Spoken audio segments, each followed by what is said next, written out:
Bon, j'en ai parlé il y a un moment en story. Ma vie a changé depuis que je dessine debout. Et oui, c'est quelque chose qui se fait étonnamment. Ça m'étonne beaucoup en fait que j'arrive à dessiner debout. Mais je vais vous expliquer comment j'en suis arrivée à me dire que j'allais dessiner debout. Et en fait, c'est l'apothéose d'une lente et longue recherche pour le bien-être de mon dos.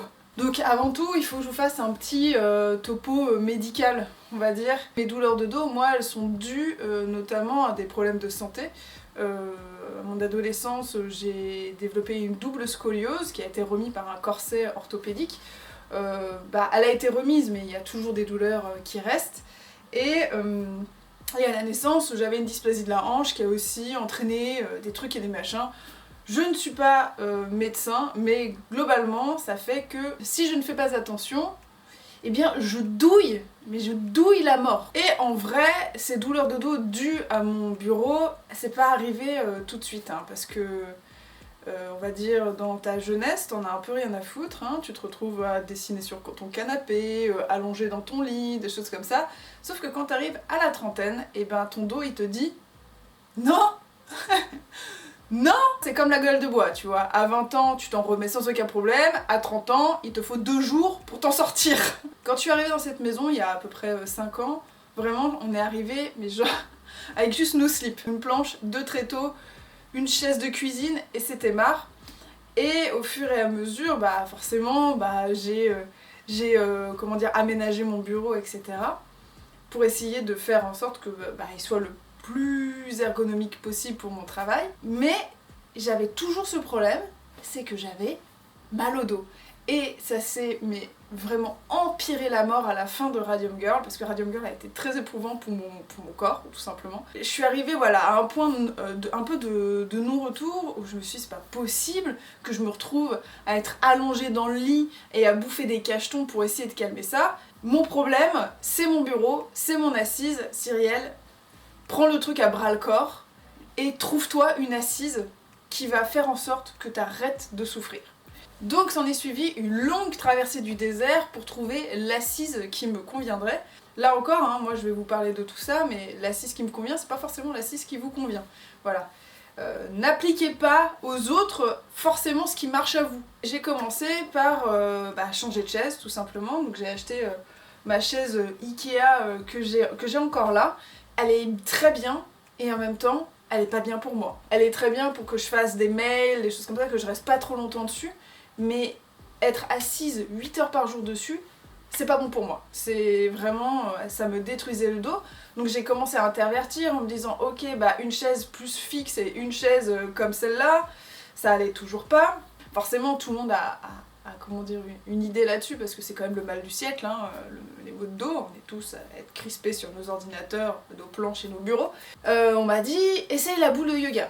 Alors par exemple Lucie Mazel, qui est une bonne copine, elle ça a été son surkiff la boule de yoga. À partir du moment où elle a été dessus, elle avait plus du tout mal au dos. J'ai essayé la boule de yoga, impossible pour moi. Impossible, je ne pouvais pas rester dessus. Ça me faisait mal. Et puis après avoir lu des articles sur le sujet, c'est pas toujours très conseillé, les kinés le déconseillent, enfin globalement, quoi qu'on fasse, il va toujours y avoir un article qui va dire qu'il va te le déconseiller, hein, de quoi qu'il arrive. Mais en l'occurrence là, ma propre petite expérience du truc, c'était mort, je pouvais pas. Donc j'ai commencé à me dire, bon, Cyrielle, on va investir dans le haut de gamme, le master, comme ça on va voir ce que ça va donner. J'ai testé d'acheter une chaise Herman Miller qui, en l'occurrence, coûte neuve, un truc comme 1500 balles. Alors là c'est vraiment la chaise du turfu, hein. Vraiment, le truc il est moulé dans ton dos, il y a des retours dans tous les sens, tu peux tout peaufiner et tout. Et je me suis dit bon, Cyrielle, 1500 balles, je veux bien mettre un bon billet dans ma chaise, mais là quand même c'est costaud quoi. Donc j'ai cherché sur le bon coin, et vraiment cherchez toujours sur le bon coin avant. Il y a toujours quelqu'un qui s'en débarrasse. Souvent en fait les entreprises qui en achètent, qui défiscalisent, les revendent après l'utilisation sur le bon coin. Il y a toujours ce que tu cherches sur le bon coin. Il faut juste affaire de patience et à faire de mots-clés un peu chelous aussi. Donc j'arrive à trouver une chaise Herman Miller Turfu 2000 sur le Bon Coin pour 400 balles. J'y vais, je me pose dedans, je me dis ouais ça peut être pas mal. J'avais déjà essayé avant la chaise pour savoir si c'était la bonne, etc. Je me dis ok, là c'est the one, je vais y arriver, etc. Donc je l'achète, je la place et le désespoir. C'est juste qu'elle n'était pas adaptée à mon travail. En fait, ce genre de chaise, il faut que tu sois droit. Elle est là pour épouser ta colonne vertébrale. Moi, à l'époque, je bosse à plat sur mon bureau. Donc je suis penchée. Ça veut dire que littéralement, en fait, l'assise de base, ce genre d'assises, elles sont légèrement penchées vers l'arrière pour pouvoir bien te caler. Et là, ça veut dire que l'assise est légèrement penchée vers l'arrière. Et moi, j'étais obligée de me pencher comme ça. Donc imaginez ma colonne vertébrale, j'ai l'impression d'être pincée. Et j'étais dégoûtée. Vraiment, j'étais dégoûtée. Je me suis dit, mais c'est pas possible. Puis en plus, dites-vous que derrière la frustration, il y a aussi la douleur. Là encore aussi, je sens qu'on va me le dire, mais c'est pareil pour les fauteuils de gamer. Hein. Là aussi, on m'a beaucoup parlé des fauteuils de gamer en me disant, les fauteuils de gamer, ils sont ultra rembourrés. Tout ce qu'il faut, tu devrais regarder, machin. Alors c'est clair qu'on dirait des trucs de la NASA. Les fauteuils de gamer, c'est pour rester droit, assis face à un écran qui est mis à hauteur des yeux. Parce que j'en ai testé, hein, genre Build Up, elle a un fauteuil de gamer. Alors ouais, c'est vraiment un fauteuil de salon, le truc. C'est-à-dire que tu te poses dedans, t'es calé, t'as pas envie de bouger parce que t'es super bien. Mais c'est pas du tout adapté à mon travail, mais pas du tout. J'ai testé aussi une autre fauteuil, parce que je vais tous les passer, un fauteuil qui s'appelle Capisco. Alors là on est vraiment au paroxysme du fauteuil alien. C'est des fauteuils qui sont très utilisés dans l'artisanat, parce qu'on peut s'asseoir devant ou derrière pour on peut le retourner et l'enfourcher comme une selle. C'est une solution que j'ai envisagée. Il s'avère que l'assise elle est dure, mais dure, t'as mal au cul, mais c'est fait exprès. C'est très bien en fait le truc d'enfourcher, de pouvoir avoir la partie du dossier sur la poitrine, mais il y a un léger détail sur les concepteurs, c'est que les personnes munies de poitrine, ça veut dire que c'est dead, hein, tu peux pas l'utiliser comme ça. Moi quand j'ai mon cycle, c'est impossible que je puisse m'asseoir comme ça. J'ai aussi essayé le assis genou, voilà, qui est le fait que t'es assis, t'as les genoux qui passent en arrière, ça m'a détruit le dos, voilà. Aussi. Donc c'est pour vous dire à quel point j'en ai testé mais une palanquée d'assises différentes. Le assis genou, là encore, c'est encore une assise où ça te force à bouger, c'est ça qui est bien, mais t'es pas bien quoi, et encore moins, il faut pas se pencher sur le assis genou, faut rester bien droit, donc là encore pas adapté à mon travail. Puis après je me dis bah peut-être commence par essayer de ne plus bosser à plat. Le problème c'est ça, c'est souvent de se voûter et de bosser directement à plat sur le bureau. Donc j'investis dans une planche inclinée, chose que j'aimais pas du tout. J'aimais pas du tout avant la planche inclinée, c'est pas une position qui m'est agréable et tout, et puis surtout j'étais genre oui mais je bosse à l'encre de toute façon. Donc si je bosse à l'encre elle va couler, la gravité, gna gna gna. Non. En fait l'encre coule si tu mets énormément d'eau, ce qui n'est pas du tout le cas que j'utilise pas toujours comme ça, à part quand je fais des gros lavis, bah je bosse à plat mais sinon non. Et en fait quand t'as du bon papier, t'as pas de problème. L'encre elle rentre dans le papier, c'est bon. Donc vous voyez en fait, tout cet ensemble ça passe aussi par le choix du papier que je vais utiliser. Bien évidemment, en parallèle de tout ça, je fais du sport, parce que à chaque fois que je mentionne que j'ai mal au dos, j'ai quand même une armée de gens bien intentionnés, je pense, qui vient me dire juste « fais du sport ». Ça se saurait si c'était juste ça, le truc. Je suis en mode genre, mais tu sais pas d'où je viens en fait. Genre, je peux faire le sport que je veux, si je reste comme un caillou devant mon bureau pendant 8 heures, ça me détruit le dos. Donc voilà, là encore, s'il vous plaît, je sais que souvent ça part d'un bon sentiment. Quand quelqu'un parle de ses problèmes sur les réseaux sociaux, beaucoup de gens veulent trouver la solution immédiatement. C'est genre comme si on se parlait en one-one avec un pote en face, sauf que moi je parle à 56 000 personnes et vous voyez une seule personne en face. Et par moment, la solution, elle n'est pas immédiate. On peut pas trouver une solution immédiatement et surtout vous n'avez pas l'ensemble des paramètres. Donc voilà, quand j'ai des gens qui sont venus en me disant « Ah mais tu devrais te mettre au sport, faut faire de la piscine et machin », je suis en mode genre concentre-toi, c'est pas le topo. Je fais déjà du sport et c'est pas le topo. Donc voilà, ce court aparté veut dire aussi ne me mettez pas de conseils non sollicités dans les commentaires s'il vous plaît. J'en étais où? Oui, donc comme vous pouvez le voir, j'en ai quand même pas mal éclusé des solutions. Je vais finir par se demander si je vais pas me faire suspendre au plafond pour pouvoir travailler. Là, ça va commencer à devenir chelou cette histoire. Je commence à réfléchir à la possibilité de dessiner debout. Il s'avère que j'ai lu beaucoup d'articles, vous vous en doutez, et ce qui nous défonce le dos beaucoup, c'est le fait de ne pas bouger, d'être ultra statique. On se rend pas compte, mais on reste immobile des heures durant face à un ordinateur ou une feuille, etc. Et il s'avère que quand tu bosses debout ou assis debout, eh ben, tu passes ton temps à bouger. Voilà, tu restes jamais ultra statique, t'es tout le temps à bouger, à t'asseoir, à te remettre, etc. Et c'est ça en fait qui soulage le dos. Alors là encore, je ne suis pas kiné ni ostéo, etc. C'est ce que j'ai lu, je condense juste, je synthétise. Et donc je me suis dit, écoute Cyrielle, vas-y. Je me suis intéressée à ces bureaux et le premier truc qui revient, c'est les bureaux électriques. Vous savez, t'appuies sur un bouton, voilà, ça. Au-delà de que ça coûte une méga blinde, à la limite, je veux bien mettre tout l'argent qu'il faut pour un bureau qui va pas me détruire le dos, mais surtout, en fait, il y a des moteurs dedans, et qui dit électrique, dit potentiellement que ça va claquer. Et ça me gave, j'en ai marre d'acheter des trucs qui claquent, je veux du durable. Et autre problème aussi, c'était un problème d'ergonomie pour moi, je peux pas changer en fait la disposition de mon bureau tel qu'il est fait.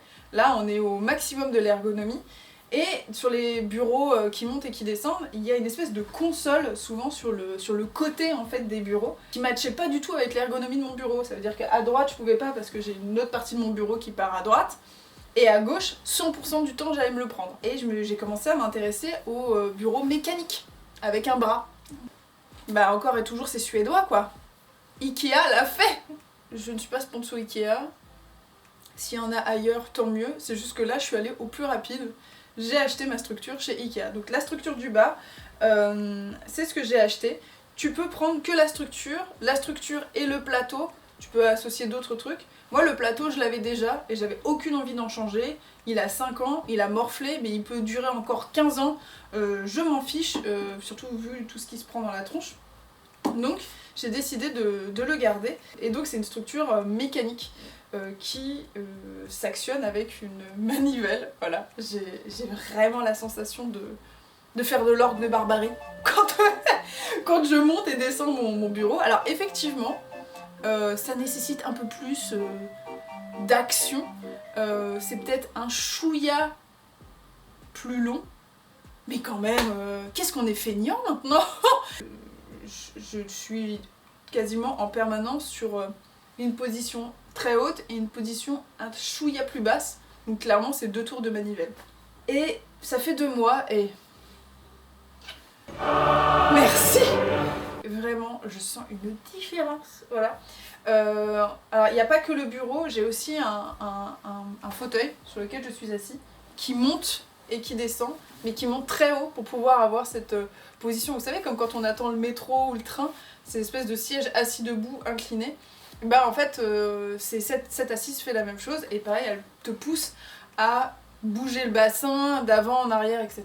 Il y a des moments où je bosse que debout, des moments où je suis réassise dessus. Vraiment, je bouge en permanence. Alors au début, j'aurais pas cru pouvoir dessiner debout, c'est con parce qu'en fait, on est souvent amené à dessiner debout, c'est quand on bosse avec des chevalets, etc. Comme vous pouvez voir, j'ai fait ma bande dessinée, ça c'est une planche en cours, vous en avez d'autres derrière dessus, et ça se fait mais vraiment super bien. Il a fallu par contre que j'adapte un petit peu. Pour moi c'est très compliqué si vous bossez pas avec une planche inclinée, Voilà, le but c'est pas non plus de bosser debout complètement avachi sur votre table. Pour moi, pour les dessinateurs, faut le combiner avec une planche inclinée. Qui dit planche inclinée, souvent il a fallu que je rajoute un espèce de petit tapis en dessous pour éviter que ça glisse. Parce qu'au début, bien sûr, toute contente, je mets ma planche inclinée sur mon bureau, je m'appuie dessus parce qu'il faut quand même... Je m'appuie en fait dessus pour pouvoir bosser. Et donc la planche inclinée, elle se barrait. Elle se barrait, donc je me suis dit, ok, il faut que je trouve un truc antidérapant le plus vite possible. Vous voyez le bulgum que nos grands-parents utilisaient pour protéger la table sous la nappe? Moi j'ai acheté ça dans un peu un magasin fourre-tout qui est à côté de chez moi, ça se vend au mètre. Bah j'en ai mis un au niveau de mon bureau et j'en ai mis un aussi au sol, parce que ça c'est le truc aussi, quand t'es appuyé sur un truc en arrière, tu peux vite avoir les pieds qui glissent. Donc soit tu prends des chaussons antidérapants, soit tu mets un tapis antidérapant. Voilà, tous ils font ça parce que sinon tu risques de glisser et c'est inconfortable. Et le bulgum en dessous, j'ai juste plié pour que il y ait une partie qui est antidérapante sur le sol et antidérapante sur mon pied, quoi, tout simplement. Et le combo de tout ça fait que c'est un bonheur. Je l'ai. Alors je le redis ici, même si je l'ai dit au début de la vidéo, bien évidemment, c'est pas parce que ce setup me convient à moi qu'il vous conviendra à vous. Je vous donne juste mon retour sur ça et que ça m'a beaucoup aidé. Peut-être que ça vous aidera, peut-être que ça ne vous aidera pas du tout, parce que j'imagine bien qu'il y a des pathologies qui empêchent complètement de pouvoir bosser debout, des tafs qui vous empêchent aussi de bosser comme ça. Mais c'est une voie, on va dire, genre j'avais prévu de toute façon de vous faire un retour complet. J'avais eu beaucoup de demandes sur Instagram qui disaient « Je t'en supplie, fais-nous un retour, je veux savoir si c'est cool ou si c'est bof ». Et le voilà. Voici mon retour complet sur ce setup qui va s'additionner à la vidéo setup numérique et tradi que j'avais montré. Comme vous pouvez le voir, en très peu de temps, je peux me retrouver à basculer complètement mon aménagement de bureau du tout au tout. Mais je pense vraiment que c'est quelque chose qui se réfléchit au long terme. Il faut que le bureau se plie à vous et pas que vous vous pliez à votre bureau. Surtout aussi, pensez à votre corps. C'est quand même votre moyen de locomotion pour toute votre vie. Quand je vois des potes, bon, plus trop maintenant, hein, parce que l'âge est en train de faire son office. Quand je voyais des potes bosser dans leur canapé, genre complètement avachis ou complètement ramassés sur sa table ou dans leur lit et tout, je me disais mais quelle douleur vous guette. Parce que moi en l'occurrence j'ai été sensibilisée aux douleurs de dos bien plus tôt que tout le monde. Donc pour conclure, je dirais que prendre soin de son setup, c'est prendre soin de soi. Faut être vraiment proactif pour trouver ce qui vous convient le mieux. Voilà. Et moi, ce qui me convient le mieux, c'est de faire du dessin debout. Oh, j'ai honte. Allez, à bientôt dans une prochaine vidéo. Salut.